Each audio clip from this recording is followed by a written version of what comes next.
¿Qué tal, amigos de YouTube? Soy su amigo Nerdotron, en un capítulo más de su canal Juguetes del Universo.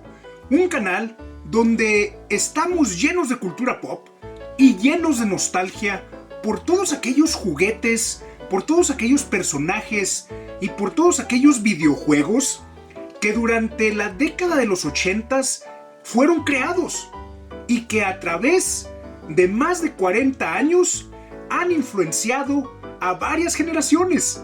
Y si tú eres de mi generación, este canal es para ti. Juguetes del Universo. En este capítulo les presento Nintendo vs Sega, la batalla inicial. De los muchos inventos que se crearon durante la década de los 80s, yo creo que ninguno ha sido tan influyente y tan importante como el de la consola de videojuegos.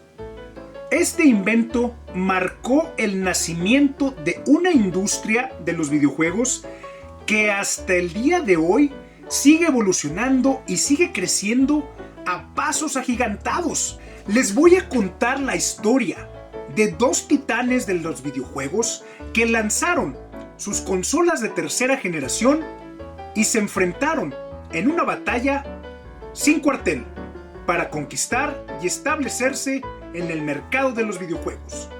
Este es el legendario Shigeru Miyamoto, productor ejecutivo y uno de los diseñadores de videojuegos más talentosos que han existido en la historia de los videojuegos. Es considerado el papá de Mario y de muchos otros personajes que a través de los años Nintendo ha creado. En 1983, una compañía llamada Nintendo, de la mano de Shigeru Miyamoto, lanzó su consola de 8 bits de tercera generación llamada Famicom, la cual de la mano del personaje de Mario y su super videojuego de Super Mario Bros. Conquistaron el mercado japonés, convirtiéndose en el líder indiscutible de la industria de los videojuegos en ese país. En 1983, el personaje de Mario se había convertido en la mascota oficial de Nintendo. Y Super Mario Bros. Se había convertido en el videojuego más popular que todo mundo quería jugar. Con el tremendo éxito de la consola Famicom, los ejecutivos de Nintendo estaban poniendo sus ojos en el mercado más importante del mundo, el mercado estadounidense. Y estaban muy seguros de que su consola Famicom podía causar un impacto muy positivo en ese mercado. Sin embargo, en 1983, gracias a la mala calidad de los videojuegos que Atari y su consola 2600 estaban sacando al mercado, el mercado de los videojuegos había colapsado. Y existía un rechazo muy marcado por todo lo que fuera relacionado con la palabra videojuego, al cual se le consideraba una palabra y un término muy tóxico. El mercado estadounidense había quedado sumamente marcado de una manera muy negativa por Atari y sus títulos chatarra. En los Estados Unidos, para el año de 1985, las tiendas minoristas se negaban a involucrarse con todo lo que tuviera que ver con una consola nueva de videojuegos, donde arriesgaban el que se quedaran ahí en los estantes sin vender. Tomando en cuenta todo este rechazo por los videojuegos que prevalecía en los Estados Unidos, los ejecutivos de Nintendo prepararon toda una estrategia de penetración de mercado e hicieron preparativos con una campaña de mercadeo estratégica para lanzar su consola Famicom en Norteamérica. Gracias a sus excelentes máquinas tragamonedas de arcade, Nintendo ya gozaba de un prestigio en su marca. La gente relacionaba la marca de Nintendo con las máquinas de arcades de Donkey Kong, de Mario Bros. Y de Popeye.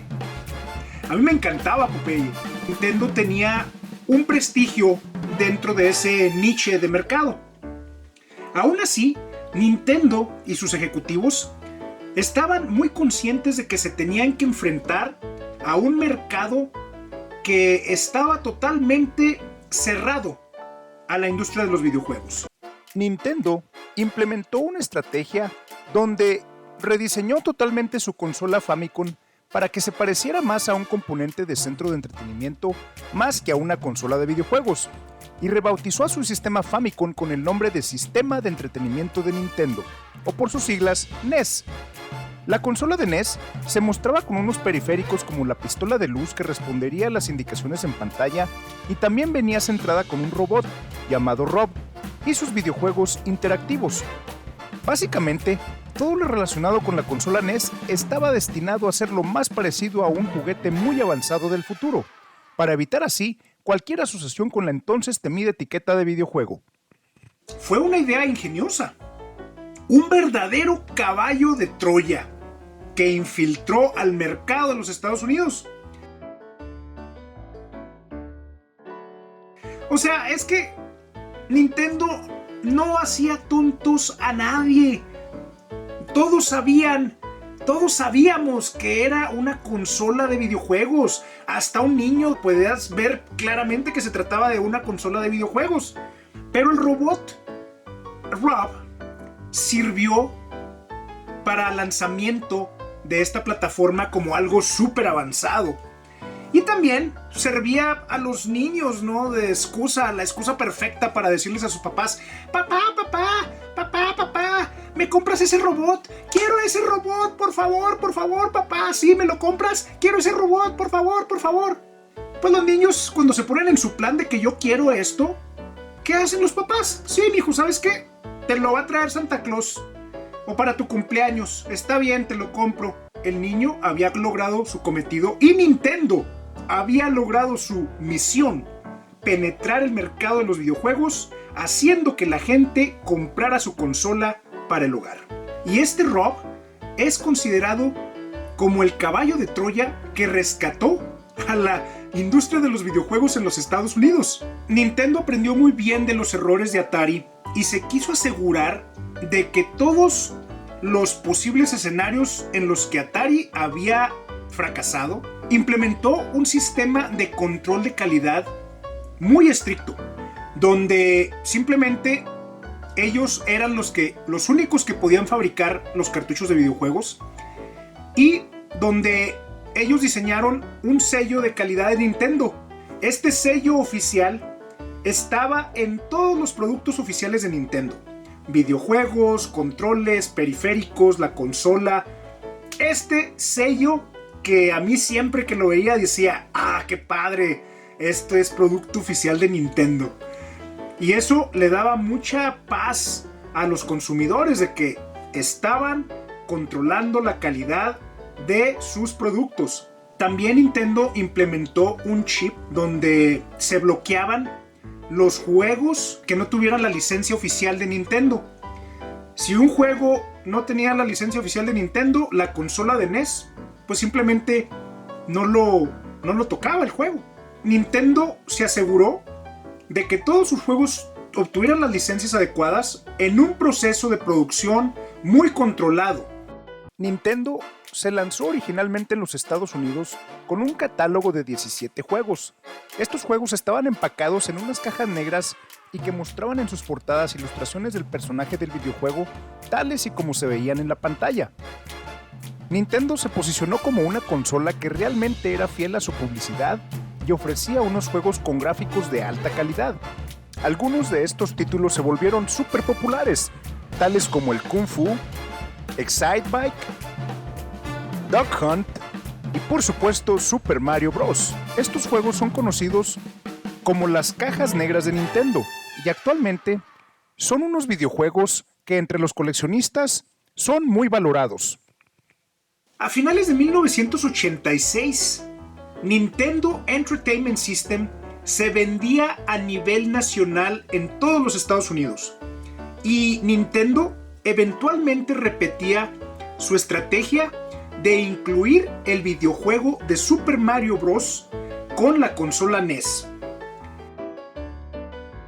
Un detonante de ventas increíbles.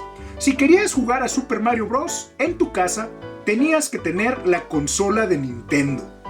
Eventualmente el Rob y sus videojuegos se dejaron silenciosamente de fabricar hasta que se descontinuaron. Nintendo sacó una versión al mercado donde la consola NES se vendía en un paquete donde se combinaba con 2 controles, una pistola de luz y los videojuegos de cacería de patos y Super Mario Bros. A un precio de $99 Este paquete se vendía en todas las tiendas de juguetes y se convirtió en la consola de videojuegos más popular de los Estados Unidos y colocó a Nintendo como el líder absoluto en el mercado de los videojuegos.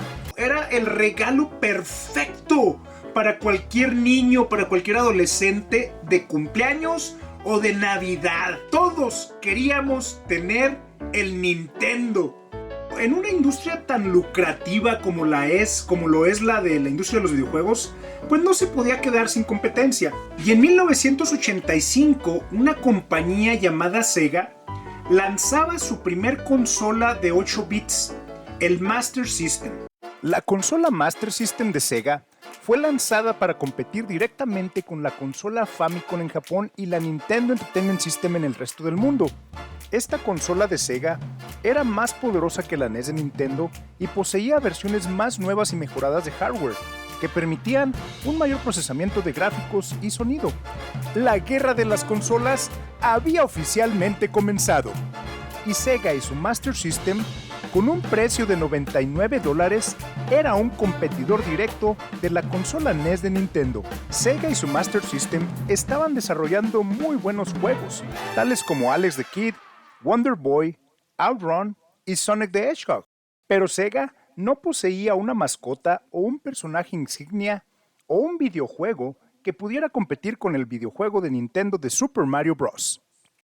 Nintendo ya llevaba 2 años en el mercado, donde había desarrollado un catálogo muy extenso de juegos de muchísima calidad, donde Mario ya era la mascota oficial de Nintendo y donde el superjuego Super Mario Bros. Dominaba el mercado y donde Nintendo ya tenía contratos de exclusividad con los desarrolladores de videojuegos. Pues para 1985 Nintendo dominaba Japón y estaba entrando apenas en el mercado estadounidense.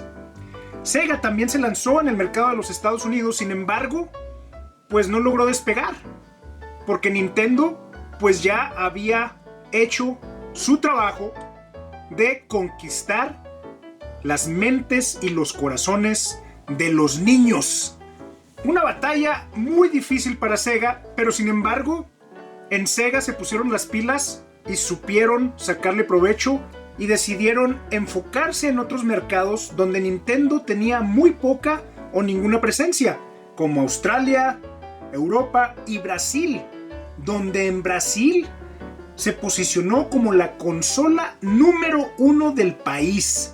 Sin embargo, Nintendo dominaba los mercados más importantes del mundo, que eran Norteamérica y Japón. La consola NES de Nintendo se había convertido en una especie de caja mágica que nos transportaba a unos mundos inexplorados, con una gama de videojuegos de primera calidad, con títulos tales como Castlevania, Donkey Kong, Zelda, Metroid, Mega Man, Kirby y por supuesto Super Mario Bros. Y es por eso que Nintendo pues fue el ganador indiscutible de esta primera batalla. Realmente es imposible, es muy difícil el imaginarse a una industria de los videojuegos sin la consola NES de Nintendo.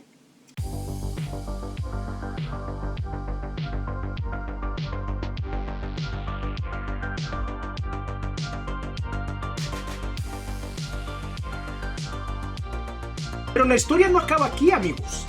Nintendo y su reinado se verían muy seriamente amenazados por un Sega en donde no estaban dispuestos a tirar la toalla. Es aquí donde continúa esta serie, la guerra de las consolas, la batalla final, Mario vs. Sonic, donde las consolas de cuarta generación de 16 bits crearon una batalla donde Nintendo y Sega realmente estaban frente a frente, sin ninguna tregua, sin ningún cuartel, para conquistar de una vez por todas el mercado de los videojuegos, donde nada más uno pudiera sobrevivir. No se pierdan el próximo capítulo de esta serie, Nintendo vs. Sega, la batalla final, aquí en su canal Juguetes del Universo. Juguetes del Universo.